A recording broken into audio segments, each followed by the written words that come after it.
I could feel the energy and the joy. This is my new friend, Rodrigo Cayres. He's going to be joining us in the upcoming Many Paths One Cell Pure Presence conference, which is April 21st, 22nd, and 23rd. Rumor has it Rodrigo is going to be focused somewhat on A Course of Love. That's been his major languaging of this beautiful teaching lately. Yeah. But I already told you that I was going to ask you to do your own intro because there's something about the Dalai Lama and many, many different countries and beautiful teachings that have led you up to where you are now. So it would be awesome if you could take, well, as much time as you'd like and let us know who you are. Thank you for inviting me to be here with you. It's a pleasure meeting you, Cindy. About my life experience, I started out at an early age, really committed to spiritual practices. When I was still a teenager, I was already joining spiritual groups, communities, practicing meditation. But I also entered an engineering career. I studied aeronautical engineering, and I was apparently happy with that choice. And I was working as an engineer in parallel, as I said, studying spirituality for many years. I was even a teacher already at the age of 19. Then I had a series of dreams when I was 23 years old. And those dreams, especially one of them, led me to have an experience out of time. Because I truly saw myself in the future. I said I was 23 years old when I had this dream. And what happened? I was totally lucid out of my body. So during nighttime, while my body was lying on the bed and I was sleeping, my consciousness was fully awakened. I saw myself, I was going to places, meeting people I knew. Then something happened. My mother approached me and told me, "Come, I would like to show you something." And as I followed her, the scenario changed, the experience changed, and I suddenly saw myself as a 45-year-old man. It was so real, but absolutely real, like just as it is today for me.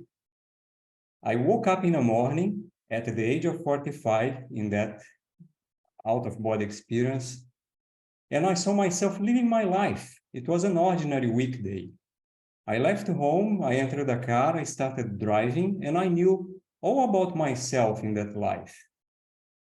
I drove, and as I drove, I started becoming aware of what my life was at that time.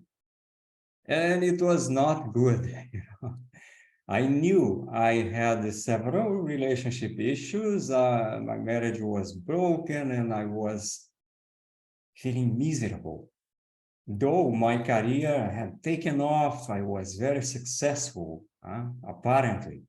So I knew I had a great job, a prestigious career, good money, that kind of thing. The car I was driving was very nice and all this. And I was heading toward a very tall glass office building in a major city. But the feelings kept coming. And the feelings were feelings of hollowness. I was so empty inside. I knew my life was miserable. And the feeling grew. And I started remembering details of my life, relationship with my children and the marriage that was already dissolved and this and that. And it was so much that anguish, that heaviness, that sense of knowing that my life was a facade, my life was apparently successful on the outside, but I was really empty within. Until the point in which I woke up back on my body, I woke up in my bed, almost crying. The grief, the heaviness was so intense. And I knew the experience was real. So that dream revealed to me what my life was going to be, unless I made some fundamental changes to the way I was living. Because although I was interested in spirituality, perhaps the material ambitions, the career I got into were going to lead me astray, away from my true inner calling into trying to answer some ego call. So this dream led me to make the decision of leaving my job, leaving my career. I had a great job, a great boss, people were very nice. But I also had a deep inner longing to live in Asia. I don't know why, but my calling was to go to Asia. I was living in Brazil. So I quit my job and I went to Nepal. I initially lived in Kathmandu. And as I was doing already in Brazil, I started opening groups and spiritual groups. We would meditate together. I was teaching many classes. And that was my new life, And this new life opened up new spaces for me to experience new layers of awareness about myself. One of the key changes in those days was realization of the importance to get in touch with my feelings.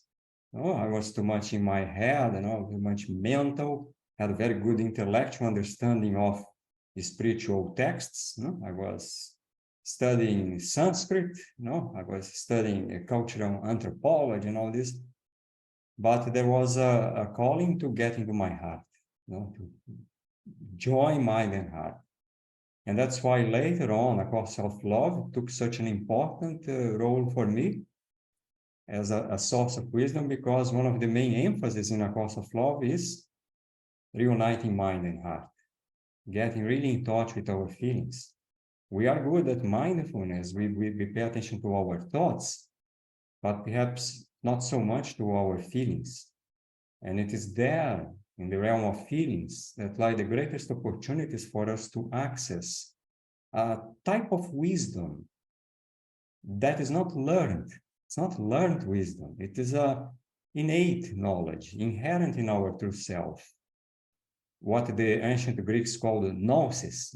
Plato, for example, talks about gnosis. Later on, we even have the Gnostic Christians, one group of Christians that were looking within for knowledge and not outside.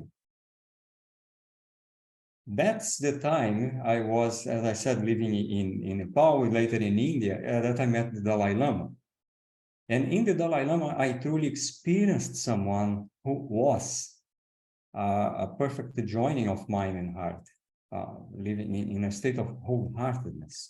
He was not only a brilliant teacher of Buddhism, but he was a very caring, very warm-hearted human being.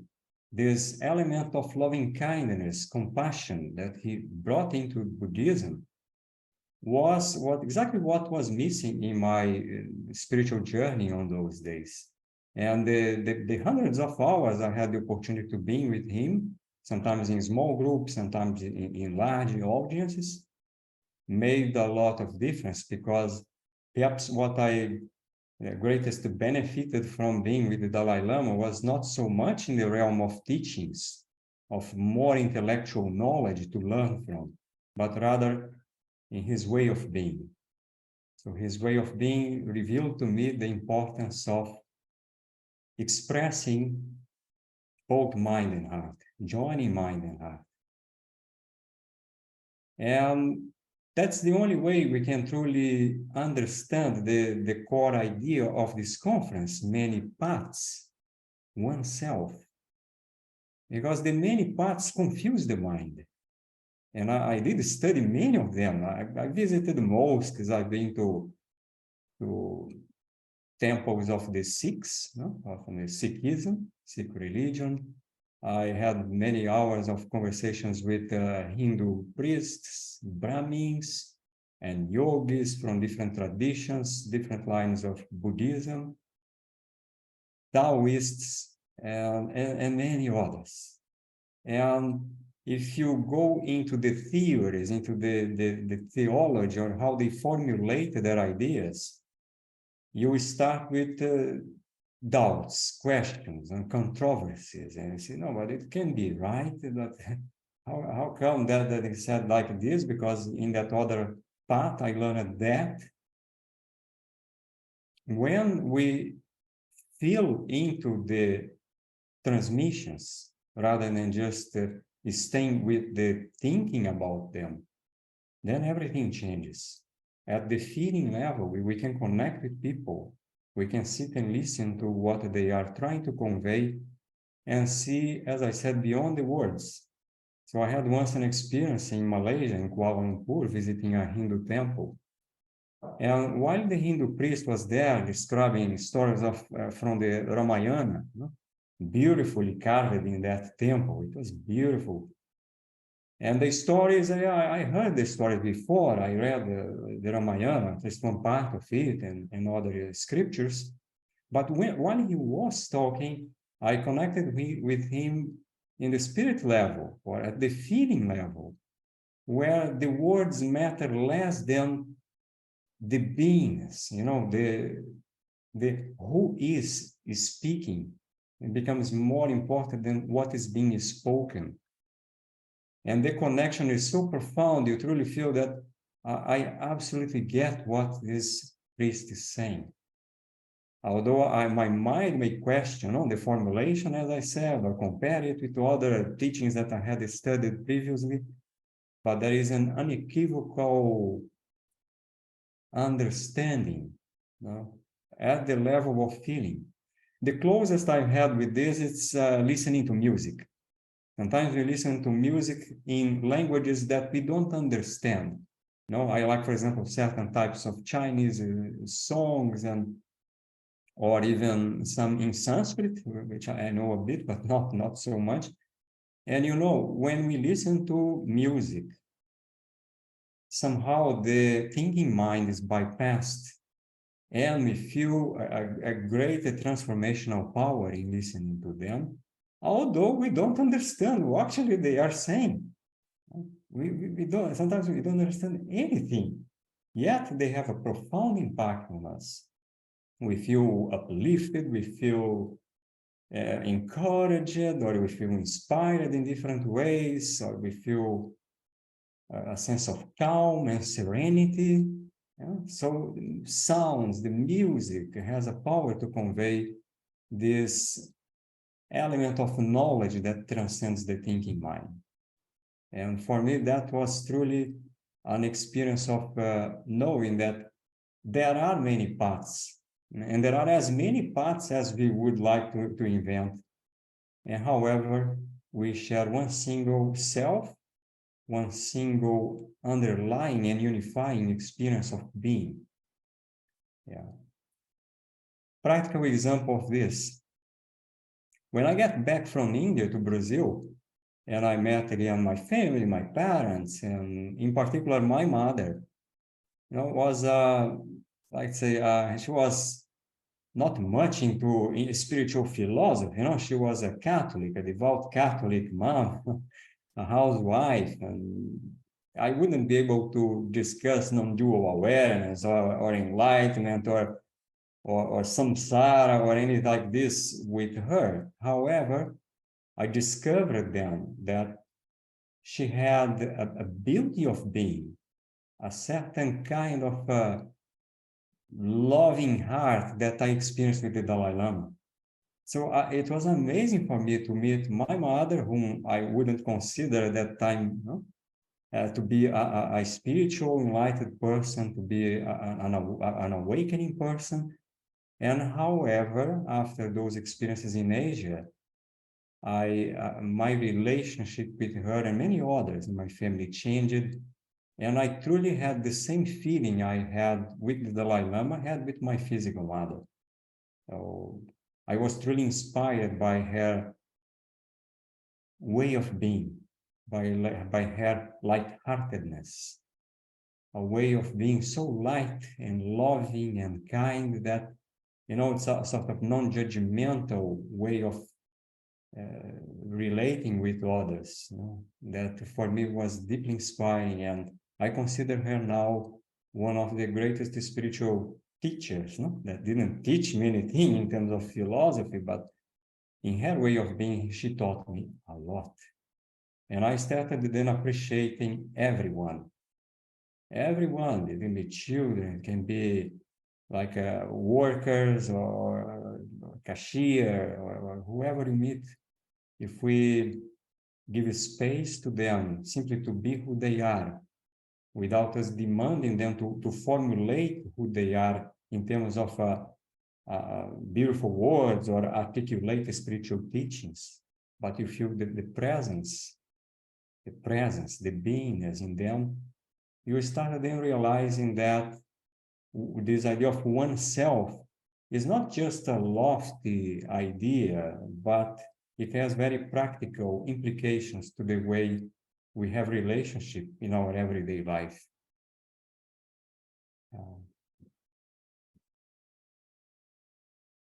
That was beautiful. The cat even came close to listen. Ah. So, what can you tell us about what you're going to be sharing during the conference? I chose to speak about the idea that why are there many paths?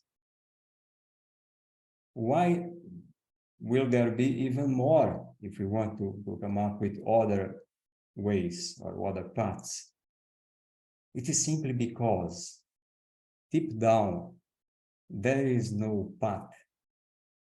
It's the way of recognizing who we are, remembering who we are, does not actually require any specific path, because the journey has no distance. This is something that was made so clear in the teachings of Ramana Maharshi, which I deeply appreciate, in A Course in Miracles, and then followed by A Course of Love. It's the idea that we are merely sleeping. We have not moved anywhere. What we needed to correct is simply our perception of who we are. We have not created anything real outside reality. We can't change reality. We can't change who we truly are, but we can come up with myriad perceptions about selves, little as selves, that play roles, that get into dramas, into tragedies even. And yet, returning awareness to the true self we are takes no time. And it's not about moving back anywhere, but simply recognizing what is already there. And that's why I love the Pure Presence conference last year, The End of Seeking. This is brilliant. The end of seeking it's critical now for our next step in humanity's awakening. Because as long as we are seeking, and the seeking implies that I lack something, and I need to find it out outside. I need to study something. I need to meet an enlightened master. I need to get the right teachings. I need to find the correct interpretation, the right path. This seeking in itself prevents us from realizing, recognizing, remembering that we already are that which we are seeking. No, it is a very subtle mechanism of ego survival to keep seeking. And by saying this, I'm not belittling or saying that those who are seeking, and I was one of them, I was a seeker, are doing bad or they are wrong. No, even the seeking is important. Until the seeker realizes there is no need to seek anymore. That's the end of seeking. Yeah. So I would like to illustrate this idea with something perhaps easier to visualize.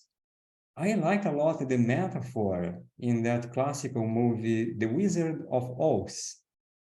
No, in that movie, on its surface, does not seem to be a spiritual movie, but later I felt into this movie and I thought, oh my God, that is all I'm trying to convey with words. Is illustrated in the storyline of The Wizard of Oz, in which we have that little girl, Dorothy, being swept by a tornado, and then she finds herself in a foreign land, and then she meets the Tin Man, the lion, the scarecrow, and the funny thing happens, no? Each of them are searching for what they already are. Lion searching for courage, the Tin Man searching for a heart, and the scarecrow searching for intelligence or mind. And they already are this. And Dorothy is searching for the wizard, this great master, this magician, this guru, believing that only he knows the way back home. And she's distressed, and she's there in that anxious search for finding a way back home, like a prodigal son, a prodigal daughter sort of story, And as we know, at the end of the movie, she merely wakes up in her bed. She was just asleep. She never actually went anywhere. The tornado was just a perception. So deep down, the journey has no distance. That's why also we see some examples of awakened beings like Eckhart Tolle, who had the sudden awakenings. The guy is there, even contemplating suicide, he's distressed, he's not feeling good about himself, he's feeling miserable. And one spark of light comes and he simply realizes right there and then that this voice is spinning all these stories, all this web of lies about his misery and his shortcomings and his difficulties are simply not true. That he is already that beautiful, peaceful, serene, awakened being that he became the next morning. Byron Katie also had something similar. Yes, it does not have to happen in one way or another. I mentioned these two examples just to say there is no predefined path. And there is no God outside of us predetermining or tracing a specific path that we must follow in order for us eventually to become who we are. So A Course in Miracles, with its 365 lessons, beautifully weaves, from the very first lessons that are lessons about misperception, about the chair in the room, about the table, simple things like this, going to the last lessons in which we simply realize that we are the one self united with our Creator. That there was never a separation at any point in time. We simply forgot who we are. Yeah, and since the journey has no distance, there is actually no real path. There are many formulations, many paths, and I repeat, I love these paths. I've been to many of them. I enjoyed visiting and experiencing the power of being in a mosque in New Delhi, or in Malaysia, in a Hindu temple in India, Nepal, and in Bali, or I experienced many different cultures, and in all of them, without exception, I met human beings that are just lovely, human beings that are truly answering an inner calling. And I would feel they are as I am. They might not have studied the same kind of books or follow the same type of life experiences or stories that I have, but I feel a connection to each one of them. Even to those who don't follow anything, those who are discovering who they are through scientific pursuits, through different forms of spirituality, or nothing is excluded. it's so inclusive. Beautiful, beautiful. Well, I've sat here enthralled and my eyes just landed down in the corner and we've been here for just about a half hour. Yeah. It's been fabulous. And I really want to say thank you with an open heart. Not only for your time here and for your time at the conference, but it just hit me that, you brought in the Wizard of Oz and that was all a dream. And we began our conversation 30 minutes ago talking about the dream you had when you were just in your 20s that resulted in a change of direction.